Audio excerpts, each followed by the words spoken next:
Bismillah. Assalamualaikum. Selamat datang ke UP Barakah. Ramai orang tahu madu tu penawar. Tapi ramai yang tak tahu bila madu dibacakan ruqyah, kesannya jadi lain.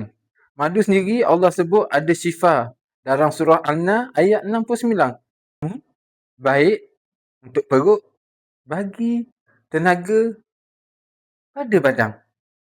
Tapi bila dibacakan ayat ruqyah, madu ini jadi medium rawatan gangguan dalam badan. Antara kesannya adalah lemahkan sihir makan minum, tenangkan emosi dan kegelisahan, kurangkan mimpi-mimpi, jadi benteng daripada gangguan. Air ni kita campur dengan air suam. Sebab madu ni cepat meresap dalam darah.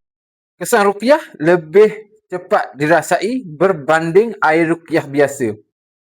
Amalkan 1 sudu pagi, 1 sudu malam.